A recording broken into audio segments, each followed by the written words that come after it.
द्वारका धाम 7 मोक्षपुरी में से एक माना जाता है। द्वारका नाम द्वार से लिया गया है और इसे मोक्ष के प्रवेश द्वार के रूप में माना जाता है। आदि गुरु शंकराचार्य द्वारा परिभाषित 4 धाम 4 वैष्णव तीर्थ हैं। इन 4 धामों में से एक भारत के पश्चिम दिशा में द्वारका का ये द्वारकाधीश मंदिर है। द्वारकाधीश नाम का अर्थ है द्वारका के राजा यानी भगवान श्री कृष्ण। मुख्य मंदिर 5 मंजिला 72 स्तंभों के द्वारा स्थापित है, जिसे जगत मंदिर या निज मंदिर के नाम से भी जाना जाता है। परंपरा के अनुसार यह मूल मंदिर श्री कृष्ण के पोते वज्रव ने गोमती नदी के किनारे भगवान श्री कृष्ण की आवासीय जगह पर बनाया था।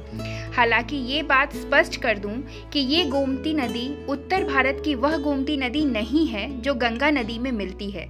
मंदिर के शिखर पर 52 यार्ड के ध्वज का दिन में 5 बार उतरने और चढ़ने का विधान है। मंदिर के ऊपर स्थित ध्वज सूर्य और चंद्रमा को दर्शाता है, जो कि इस बात का संकेत है कि पृथ्वी पर सूर्य और चंद्रमा की मौजूदगी तक श्री कृष्ण का राज्य रहेगा। मंदिर 15वीं से 16वीं सदी के बीच बनाया गया है। मंदिर का सबसे ऊंचा शिखर 51.8 मीटर ऊंचा है।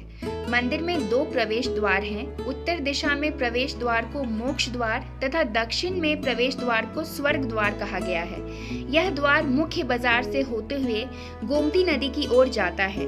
मंदिर सुबह 6 बजे से दोपहर 1 बजे तथा शाम 5 बजे से रात्रि 9:30 बजे तक खुला रहता है। मंदिर खुले रहने के साथ साथ विभिन्न भोग और श्रृंगार के चलते मुख्य द्वारकाधीश के पट समय समय पर बंद होते हैं। कृष्ण जन्माष्टमी, रुक्मिणी विवाह तथा तुलसी विवाह जैसे उत्सव मंदिर में बहुत धूमधाम से मनाए जाते हैं। द्वारका को भगवान श्री कृष्ण का निवास स्थान माना जाता है, जिसे द्वापर युग में भगवान श्री कृष्ण ने अपने जन्म स्थान मथुरा से आने के बाद बसाया था। आदि गुरु शंकराचार्य के अनुसार द्वारका को शारदा मठ का नाम दिया गया है। द्वारका नगरी भारत के प्राचीन पौराणिक स्थलों में से एक है, जिसके साथ हिंदुओं के देवता भगवान विष्णु और कृष्ण की कथाएं जुड़ी हुई हैं। ऐसा माना जाता है कि इसी जगह पर भगवान विष्णु ने शंखासुर नाम के राक्षस का वध किया था। कई हिंदू पुराणों में ऐसी मान्यता है कि इसी पवित्र स्थान पर नागेश्वर महादेव नाम का शिवलिंग स्थापित है, जिसे भगवान शिव के 12 ज्योतिर्लिंगों में से एक माना जाता है।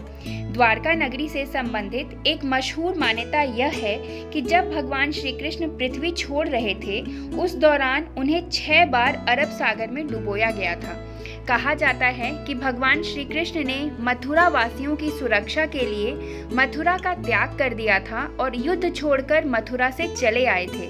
इसीलिए उनका नाम रण छोड़ राय भी पड़ गया था। मथुरा छोड़ने के बाद भगवान कृष्ण द्वारका आए और यहीं पर अपनी नगरी की स्थापना की।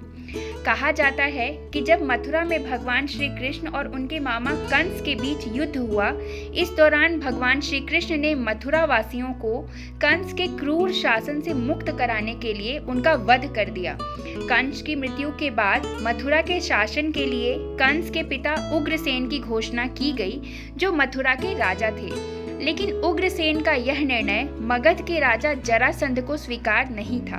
कहा जाता है कि जरासंध ने यह शपथ ली थी कि वह सभी यादव कुल का नाश कर देंगे। जरासंध कंस के ससुर थे और उन्होंने प्रतिशोध लेने के लिए मथुरा नगरी पर 17 बार आक्रमण किया, जिससे वहां के प्रजाजनों को क्षति पहुंचने लगी। मथुरा वासियों को सुरक्षित बचाने के लिए, ताकि उन्हें किसी भी प्रकार की क्षति न पहुंचे, इसलिए भगवान श्री कृष्ण ने अपने सभी यादव कुल को साथ लेकर द्वारका जाने का निर्णय लिया। हिंदू पुराणों के अनुसार भगवान श्री कृष्ण के आग्रह पर भगवान विश्वकर्मा ने गोमती नदी के तट पर समुद्र के एक टुकड़े को प्राप्त करके इस शहर का निर्माण करवाया था।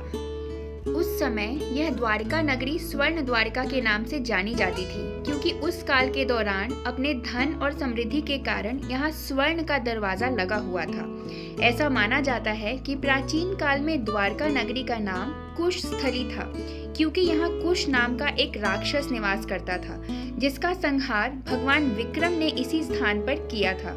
लेकिन इस नगर में बहुत से द्वार होने के कारण इसका नाम द्वारका पड़ गया। इस मंदिर की पूर्व दिशा में दुर्वासा ऋषि का एक भव्य मंदिर भी स्थित है और दक्षिण में जगत गुरु शंकराचार्य का शारदा मठ है। इसके अलावा इस मंदिर के उत्तरी मुख्य द्वार के समीप ही कुशेश्वर नाथ का शिव मंदिर है, जहां पर भगवान श्री विक्रम ने कुश नाम के राक्षस का वध किया था। कहा जाता है कि कुशेश्वर शिव मंदिर के दर्शन के बिना द्वारका धाम का तीर्थ पूरा नहीं होता। इस मंदिर का निर्माण चूना पत्थर से हुआ है। मंदिर की बाहरी दीवारों पर सजावट श्री कृष्ण की जीवन लीलाओं का चित्रण करते हुए की गई है। मंदिर का आंतरिक भाग साधारण और सौम्य है। अंदर मंदिर में द्वारकाधीश जी की श्याम वर्ण चतुर्भुज मूर्ति विराजमान है।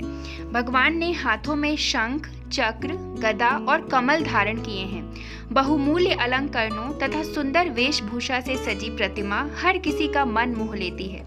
वैसे तो द्वारकाधीश के दर्शन हेतु साल के 12 महीने भक्तों का आवागमन लगा रहता है, लेकिन द्वारका धाम की यात्रा करने के लिए सबसे अधिक श्रद्धालु सर्दियों के समय जाते हैं।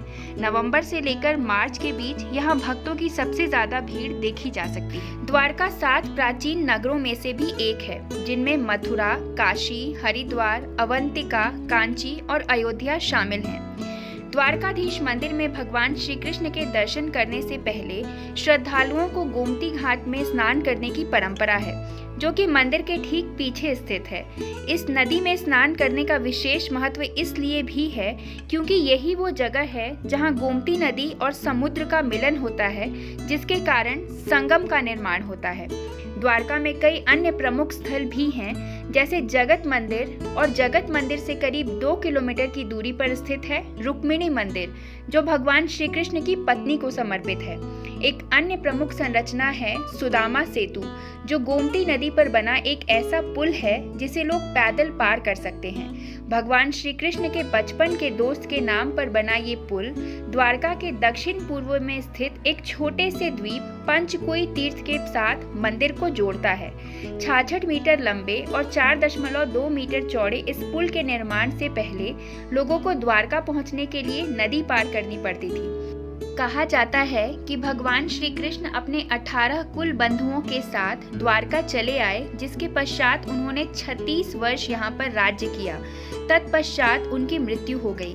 ऐसा माना जाता है कि महाभारत में पांडव पक्ष का समर्थन करने के कारण कौरवों की माता गांधारी ने महाभारत युद्ध के पश्चात भगवान श्री कृष्ण को यह श्राप दिया था कि जिस तरह से उनके कौरव कुल का नाश हुआ, ठीक उसी प्रकार भगवान श्री कृष्ण के कुल का भी विनाश हो जाएगा। यही कारण था कि उनके सभी यदुवंशी कुल की समाप्ति के पश्चात द्वारका नगरी समुद्र में डूब गई। दोस्तों, अगर आपको ये वीडियो पसंद आई हो तो एक लाइक ज़रूर करें और ऐसे ही अन्य वीडियोज़ के लिए हमारे चैनल पे बने रहें। धन्यवाद।